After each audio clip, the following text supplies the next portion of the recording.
उत्तराखंड विधानसभा के मानसून सत्र में विपक्षी विधायकों के आचरण पर विधायक ने जताई चिंता। काशीपुर भराड़ीसैंण में आयोजित उत्तराखंड विधानसभा के मानसून सत्र में भाग लेकर लौटे भाजपा विधायक त्रिलोक सिंह चीमा ने आज यहां रामनगर रोड स्थित अपने कार्यालय में पत्रकार वार्ता कर विपक्षी विधायकों के आचरण पर चिंता जताते हुए सत्र के दौरान पारित विधेयकों की जानकारी दी। उन्होंने कहा कि सदन एक पवित्र स्थान है, लेकिन विपक्ष ने पर्चे फाड़ना, टेबल पलटना जैसी गतिविधियों से उसकी गरिमा को ठेस पहुंचाई। विधायक चीमा ने बताया कि मानसून सत्र में उन्होंने उत्तराखंड माइनॉरिटी एजुकेशन बिल 2025 सदन में प्रस्तुत किया, जिसे विधानसभा ने पारित कर ऐतिहासिक निर्णय लिया। इस बिल का उद्देश्य राज्य के सभी अल्पसंख्यक समुदायों मुस्लिम, सिख, जैन, ईसाई, बौद्ध और पारसी से संबंधित शिक्षा संस्थानों को समान अधिकार, व्यवस्थित पहचान और पारदर्शी निगरानी प्रदान करना है। इसके तहत Uttarakhand state minority education authority का गठन होगा, जो संस्थानों की निगरानी करेगी। सभी संस्थानों का पंजीकरण सोसाइटीज एक्ट, ट्रस्ट एक्ट या कंपनीज एक्ट में होना अनिवार्य होगा। साथ ही प्रॉपर्टी और बैंक खाते संस्थान के नाम पर होने चाहिए। नियमों का पालन न करने पर रजिस्ट्रेशन रद्द किया जा सकेगा। उन्होंने स्पष्ट किया कि अल्पसंख्यक संस्थाएं अपनी स्थानीय भाषा में शिक्षा देने का अधिकार रखती हैं, लेकिन Uttarakhand board of school education के मानकों का पालन अनिवार्य होगा। मुख्यमंत्री पुष्कर सिंह धामी ने इस विधेयक को समानता, पारदर्शिता और गुणवत्तापूर्ण शिक्षा की दिशा में महत्वपूर्ण कदम बताते हुए कहा है कि इसका उद्देश्य किसी एक समुदाय को लाभ पहुंचाना नहीं, बल्कि सभी अल्पसंख्यक समुदायों को समान अवसर प्रदान करना है। विधायक चीमा ने कहा कि कांग्रेस हमेशा विपक्ष की भूमिका निभाते हुए सकारात्मक पहल को भी नकारने की प्रवृत्ति दिखाती है, जबकि वास्तविक मकसद राज्य को आगे ले जाना होना चाहिए। काशीपुर से सह संपादक जुगनू खान की रिपोर्ट। देखिए, मॉनसून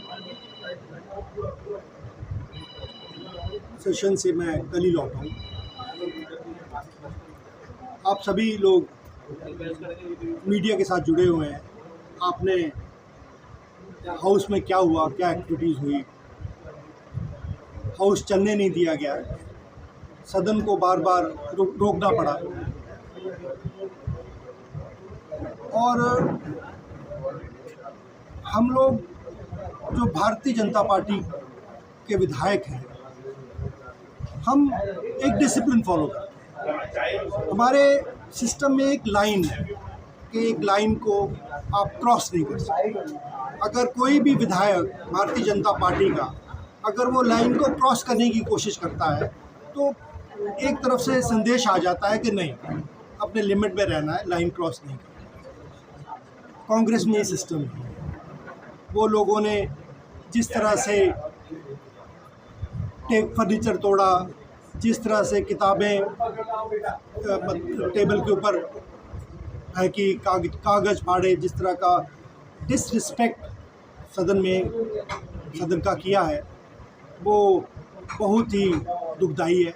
ऐसा नहीं होना चाहिए। एक लाइन ड्रॉन होनी चाहिए कि इसके बियॉन्ड हम लोगों ने नहीं जाना। वहाँ पे कोई ऐसा कांग्रेस में सिस्टम नहीं है, इसीलिए सदन चल नहीं पाया।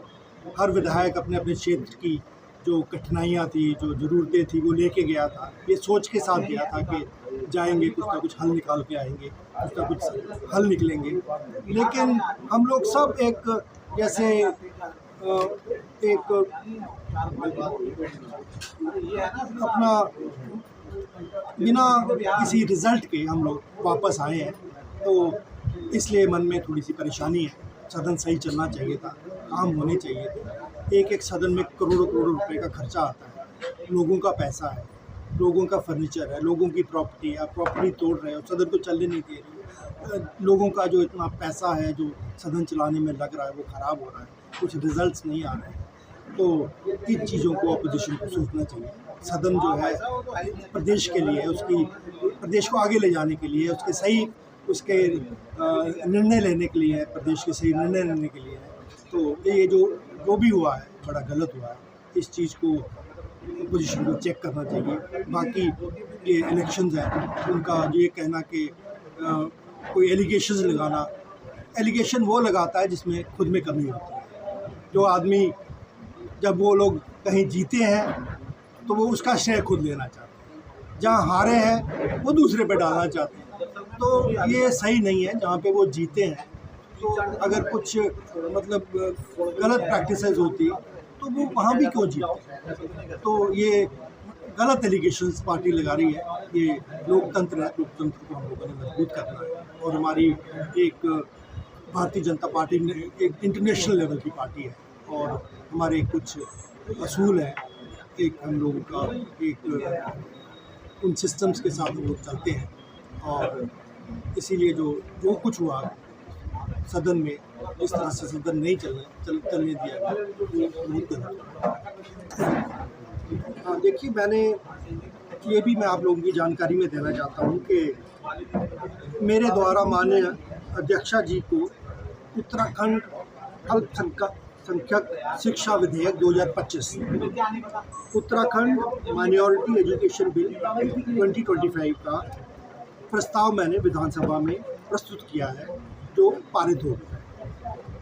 इस उत्तराखंड माइनॉरिटी एजुकेशन बिल के बारे में भी मैं आप लोगों को थोड़ी सी जानकारी देना चाहता हूँ।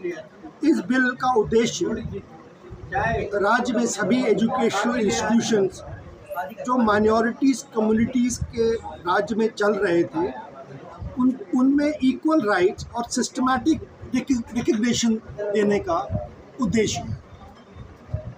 फ़र्क सिर्फ इतना है कि इस माइनॉरिटी एजुकेशन बिल के तहत जहां सिर्फ मुस्लिम कम्युनिटी इसमें इन्वॉल्व थी, इसमें अब बाकी माइनॉरिटी जो कम्युनिटीज़ हैं, जैसे सिख हैं, जैन हैं, क्रिश्चियन हैं, वैद हैं, बौद्ध हैं, पारसी हैं, सभी को ये माइनॉरिटी स्टेटस दिया जाए और सभी जो है माइनॉरिटीज़ जो है अपने इस तरह के इंस्टीट्यूशंस खोल सकेंगे।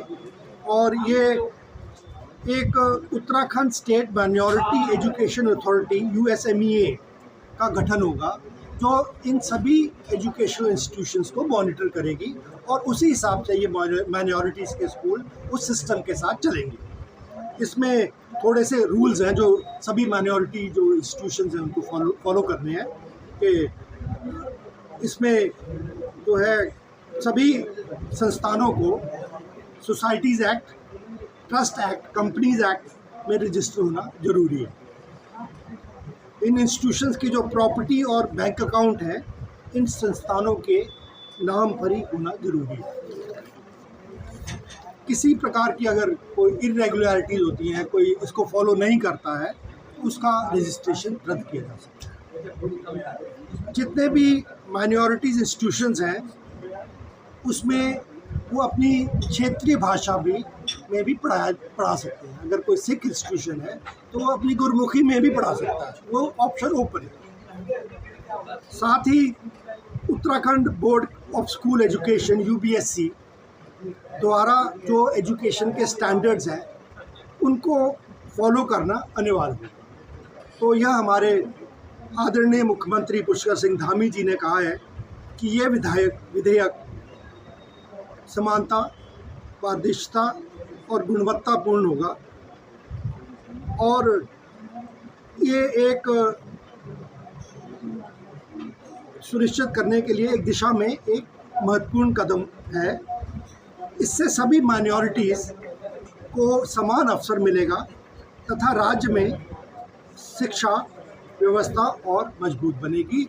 उनकी सोच जो है, गवर्नमेंट की सोच, पुष्कर सिंह धामी हमारे मुख्यमंत्री जी की सोच, ये सब लाने के पीछे ये सोच है। तो है ना, इसमें सिर्फ जो है बाकी माइनॉरिटीज़ को भी शामिल किया और उसको एक सिस्टम में लाने के लिए वो जो रूल्स हैं वो सिर्फ माइनॉरिटी मदरसों के लिए नहीं है। कोई भी माइनॉरिटी वाला वो स्कूल कोई भी खोलेगा, चाहे वो पारसी खोले, सिख खोले, किसी भी समुदाय का खोले, वो रूल सभी के ऊपर अप्लीकेबल है।